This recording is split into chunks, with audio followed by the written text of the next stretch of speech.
Բարի լույս հարգելի հետևորդներ, եթերում է ABC լուրերի առավոտվա թողարկումն է, ես Սվետլանա Պետրոսյանն եմ։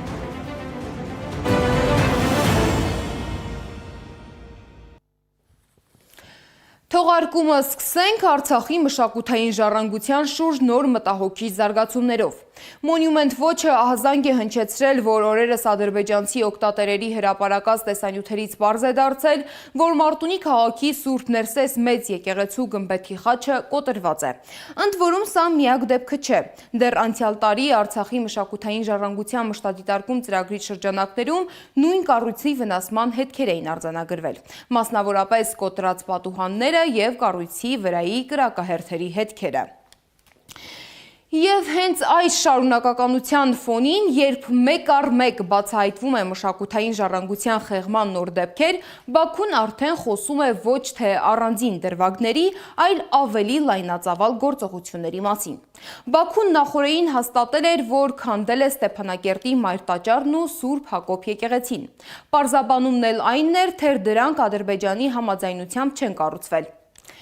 Իսկ այս ամենին պաշտոնական Երևանի արձագանքը զգույշ էր։ Օրինակ, Արցախի մշակութային ժառանգության ոչնչացման թեմայով աշխատանքի և սոցիալական հարցերի նախարար Արսեն Թորոսյանի նախօրեի հայտարարությունը բուռն քննադատության պատճառ է դարձել։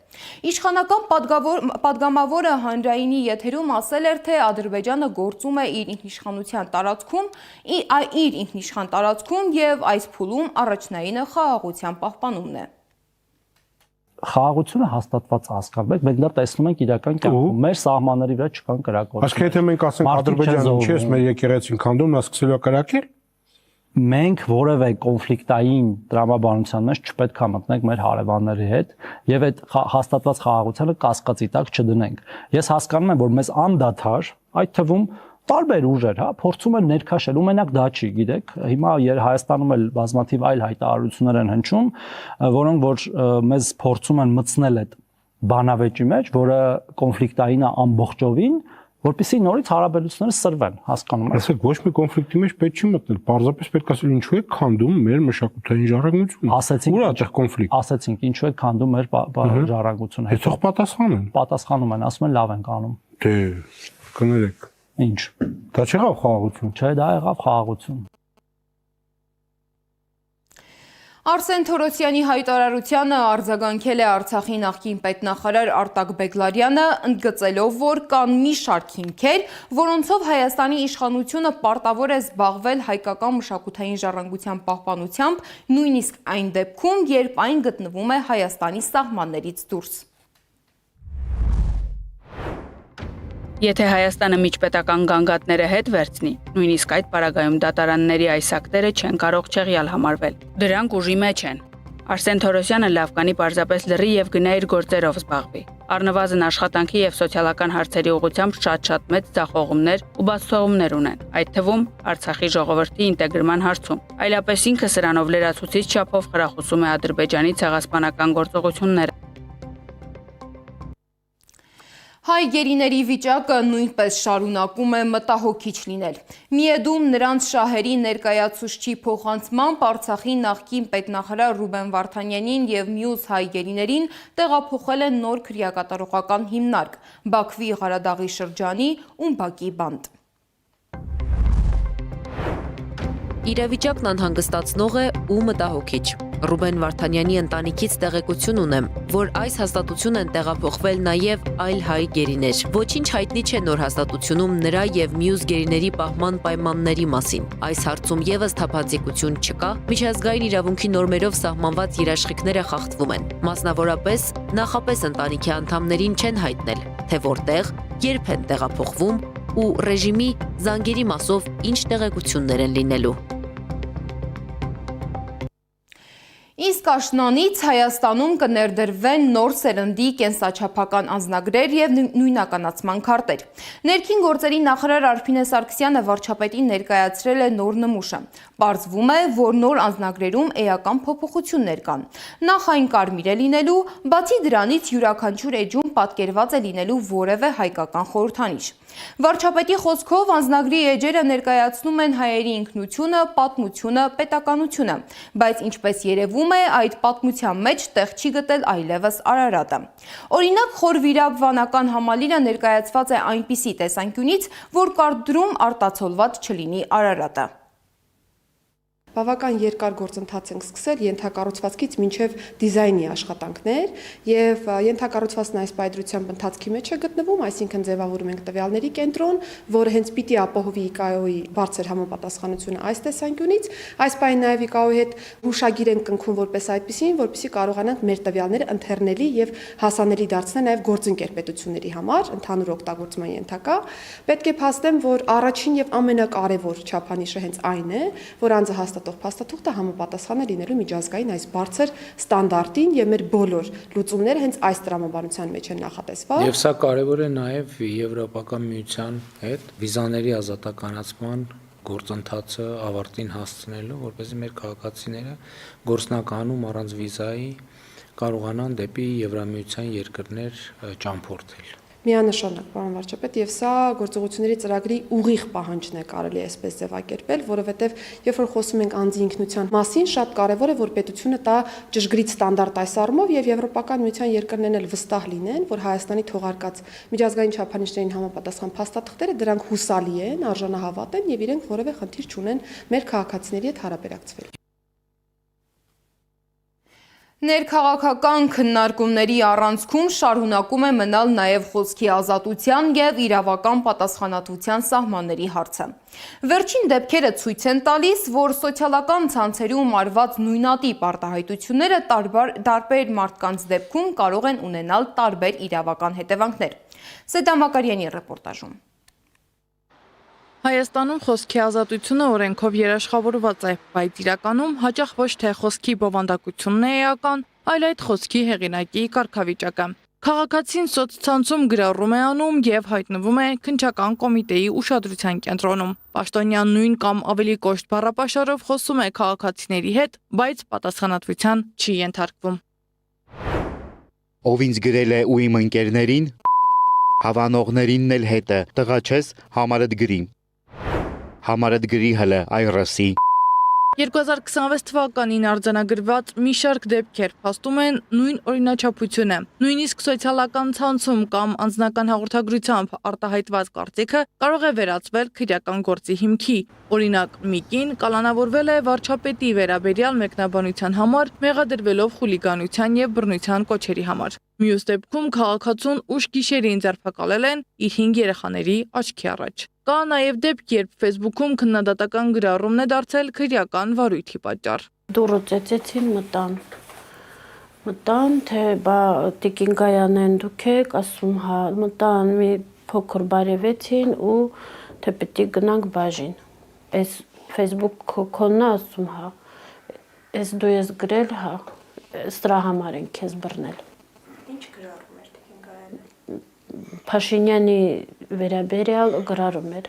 Մեկ այլ նոր միջադեպ է վերջերս գրանցվել։ Քննչական կոմիտեի նախագահ Արտուր Պողոսյանի եւ մյուս քննիչների վերաբերյալ Facebook-յան գրառմամբ ենթադրյալ արատավորող տեղեկություններ հրապարակելու հոդվածով մեղադրյալի աթոռին է հայտնվել Գյումրին առանց տնակների հիմնադրամի նախկին տնօրեն Մհեր Խաչատրյանը։ Իրավապաշտպանները նշում են Հայաստանում վիրավորանքը եւ զրպարտությունը քրեական հանցագործություն չեն, բայց գործնականում հաճախ կիրառվում են այլ հոդվածներ՝ խուլիգանություն, ատելության խոսք, սպառնալիք։ Արդարադատությունն էլ դարձել է ընտրովի։ Կգեն ասում մենք պարտավոր չենք։ Ոստիկանությունը պարտավոր է, երբ որ ընդդիմադիր գործիչների հետ կապված է, չէ՞, հարց է առաջանում։ Մենք բազմաթիվ այսպիսի դեպքեր ունենք, երբ որ ոստիկանության աշխատողների հաղորդման հիման վրա, օպերատիվ աշխատանքի հիման վրա, ֆեյսբուքյան, չգիտեմ, սոցցանցերի ուսումնասիրության հիման վրա քրեական գործեր են հարուցվում։ Իսկ այստեղ կգեն բարձր չէ, որ մենք գործ ունենք տարբերակված խտրական արդարադատության հետ։ Միևնույն ժամանակ հանրային դաշտում պարբերաբար հնչում են պաշտոնյաների վիրավորական ու նվաստացնող արտահայտությունները քաղաքացիների հասցեին։ Սակայն նման դեպքերում չեն նախաձեռնվում իրավական գործընթացներ։ ՔԿ-ից ասում են, մի դեպքում հանցագործության մասին հաղորդում ներկայացվում է, մյուս դեպքում չի ներկայացվում։ Ամենացայտուն օրինակը Գյումրիի ավականու անդամ Սարիկ Մինասյանի հայհոյախառն գրառումն ու ձայնային հաղորդագրություններն են ուղղված գյումրեցիներին։ Գյումրեցիներն այսպես են արձագանքել Սարիկ Մինասյանի հայհոյանքներին։ Դարձել են, չգիտեմ, ասեմ թե չասեմ, կիսափողոցային, այդպես, ինչ հայհոյանքներով, ժարգոնով, հաջելի չէ, մեր ազգին հարիր չէ։ Անկիզագից մարդ են, չի գահայով է, կեզ ուզեմ մի երա, մի հայով է, չի գահայով է։ Պաշտոնյանք հայով է դիգել ինչ պաշտոնյա, ինքան ուր հայով է։ Ենակ կպաղագան, Նիկոլագաններ պես պաներ կենեն, ոչ մի հատեկվատ գրագետ մարդ պես պաներ չի ենեն։ Այս պայմաններում ժողովուրդը սա հավասար են տարե, պաշտոնյա թե անպաշտոնյա։ Մեկը մեկին հայոյելով մանկու կան, ազատ աշխարհով, ինչ կնասես ես, ինչ մի բան, ճիշտ չեն են է, դիկան դաստիրագության նշանով։ Ինչ է համար հայոյել,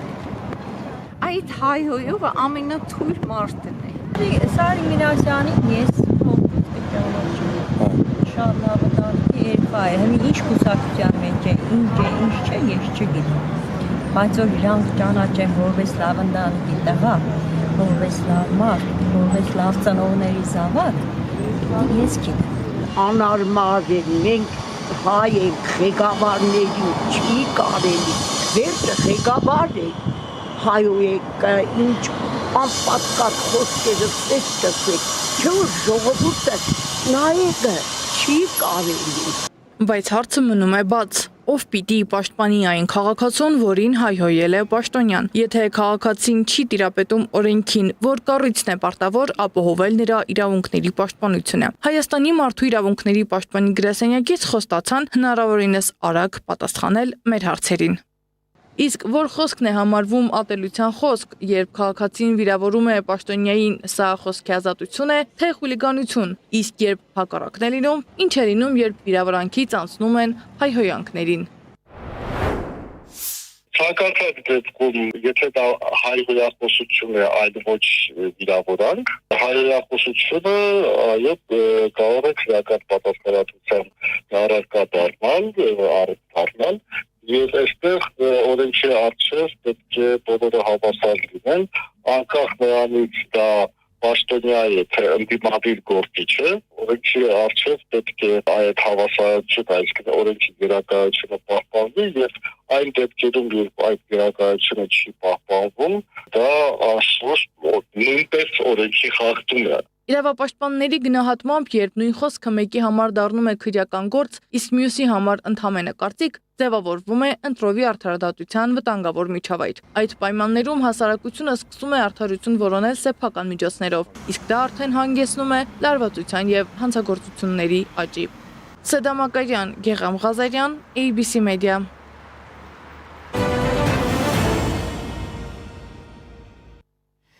Փարիզում բացվել է Ֆրանսիայում Հայաստանի դեսպանության նոր նստավայրը։ Հայաստանի արտգործնախարարության հաղորդմամբ բացման արարողությանը մասնակցել են Հայաստանի արտգործնախարար Արարատ Միրզոյանը եւ Ֆրանսիայի արտգործնախարար Ժան Նոելը։ Միրզոյանը նաեւ տեսանյութով ներկայացրել է դեսպանության նոր շենքը, նշելով, որ դրա վերանորոգման աշխատանքները մեկնարկել էին 2025 թվականի դեկտեմբերին։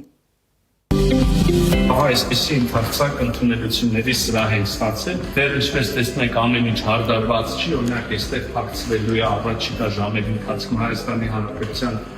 զինանշան, ուրեմն այս սրահը եւս շատ գեղեցիկ է ստացվել, իհարկե փայտը կար պատերին, բայց մենք թարմացրել ենք, վերականգնել ենք հին շենք է եւ այստեղ Ֆրանսիայի նախկին նախագահներից մեկն է ապրելով աշխատել եւ այստեղ էլ մենք այսպիսի մեծ Աժանավեր համուտների սրահ, այս սենյակում քիչ առաջ արդեն մեր արեցինք եվրոպական տարածաշրջանի դեսպանների դեսպանահավաք, այսինքն դեռ պաշտոնական բացումը չեղած դեսպանությանը մենք արդեն նպատակային գործընթացում ենք հյուպատոսական բաժին։ Սա էլ հյուպատոսական հատվածն է, որտեղ մեր քաղաքացիների ծառայությունները մատուցվելու է, եւ այստեղ արդեն կլինեն պատուհաններ։ Կարսում տեղի է ունեցել Գյումրի-Կարս երկաթգծի վերականգնման և գործարկման Հայաստան-Թուրքիա համատեղ աշխատանքային խմբի հանդիպումը։ Արտգործնախարարությունից հայտնում են, որ տարածաշրջանի տրանսպորտային հաղորդակցությունների ընդլայնման համատեքստում կողմերը ընդգծել են երկաթգծի շուտափույթ գործարկման կարևորությունը։ Հայաստանում ԱՄՆ դեսպանությունը արձագանքել է Կարսում կայացած Հայաստան-Թուրքիա աշխատանքային խմբի հանդիպմանը։ Դեսպանությունը ողջունել է Հայաստանի և Թուրքիայի կողմից ձեռնարկվող կոնկրետ քայլերը։ Այսօր Կարսում տեղի ունեցավ հայ և թուրք պաշտոնյաների հանդիպումը ձևավորելու Կարս-Գյումրի երկաթգծի վերակառուցման հարցերով համատեղ աշխատանքային խումբ։ Հայաստանի և Թուրքիայի միջև այս առանցքային օղակի վերականգնումը տարածաշրջանային կապուղիների բացման և տարածաշրջանային կայունության ապահովման կարևոր քայլ է։ Այսօրինակ շրջադարձային զարգացումների համար հիմքեր էին նախապատրաստվել օգոստոսի 8-ին նախագահ Թրամփի հյուրընկալած Վաշինգտոնի գագաթնաժողովում։ Հայաստանում Միացյալ Նահանգների դեսպանությունը ողջունում է Հայաստանի և Թուրքիայի միջև տասնամյակներ շարունակ փակված տնտեսական ու հասարակական կապերի վերաբացման ուղղությամբ այս կոնկրետ քայլերի ձեռնարկումը։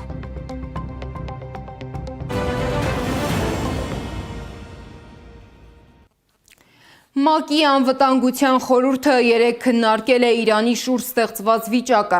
Մի շարք երկրներ, նաև ՄԱԿ-ի գլխավոր քարտուղարը կոչ են արել բացել Հորմուզի նեղուցը, որով մինչ պատերազմը անցնում էր աշխարհի նավթի մոտ 20%-ը։ Մյուս կողմից ԱՄՆ նախագահ Դոնալդ Թրամփը հայտարարել է, թե Իրանը ցանկանում է հնարավորինս արագ բացել Հորմուզի նեղուցը։ Նրա խոսքով իրանցիները կապ են հաստատել Վաշինգտոնի հետ և տեղեկացրել, որ երկիրը գտնվում է ծանր վիճակում։ Թրամփը նաև նշել է, որ իրանցիները այժմ փորձում են հասկանալ, թե ով է իրենց ղեկավարը։ ԱՄՆ-ն նաև նոր պատժամիջոցներ է սահմանել 17 ֆիզիկական անձանց և 18 կազմակերպությունների նկատմամբ։ ԱՄՆ ֆինանսների նախարարությունում պարզաբանել են, որ պատժամիջոցները սահմանվել են այն ֆիզիկական անձանց և ձեռնարկությունների դեմ, որոնք իբր համակարգում են Իրանի ստվերային բանկային ճարտարապետությունը։ Իսկ Ռուսաստանի նախագահ Վլադիմիր Պուտինը հայտարարել է, որ որոշ ուժեր փորձում են խոչընդոտել նոր տարածաշրջանների բնակիչների մասնակցությունը Պետդումայի ընտրությանը։ Նրա խոսքով Կիևը և նրա հովանավորները անցել են ահաբեկչական մեթոդների, սակայն չեն կարող կանգնեցնել ռուսական զորքերի առաջխաղացումը։ Նրանք, ովքեր մերժում են Դոնբասի և Նոր Ռուսաստանի իրենց հայրենիքի մասը, Ռուսաստանի մասը լինելու պատմական իրավունքը, իհարկե ինչպես եւ նախկինում կփորձեն խանգարել նրան։ Հիշեցնեմ, որ այնտեղ Ուկրաինայում նրանք ընտրություններ չեն անցկացնում ռազմական դրության պատրվակով։ Դե փորձում են նաեւ մեզ խանգարել։ Ամեն օր Կիևը որոշակի տարածքներ է կորցնում։ Ամեն օր։ Խաղադրույքն էլ ահաբեկության վրա է, ինչպես զինվորականների, այնպես էլ քաղաքացիական անձանց նկատմամբ։ Հույս ունեն, որ դա կարող է որևէ բան փոխել։ Դա ոչինչ չի փոխի։ Եվ վերջում եղանակի մասին։ Սպասվում են տեղումներ։ Մայրաքաղաքում այսօր ցերեկը ջերմաստիճանը կլինի 17-ից 19, իսկ երեկոյան 5-ից 7 աստիճան տաքություն։ Այս ժամի համար նախատեսել էինք այսքանը, շարունակեք հետևել մեզ սոցիալական բոլոր ցանցերում կամ այցելեք մեր պաշտոնական կայք 3w.abc.media.am։ Շնորհակալություն, որ մեզ հետ էիք։ ABC լուրերի հաջորդ թողարկումը ժամը 12-ին է։ Կհանդիպենք։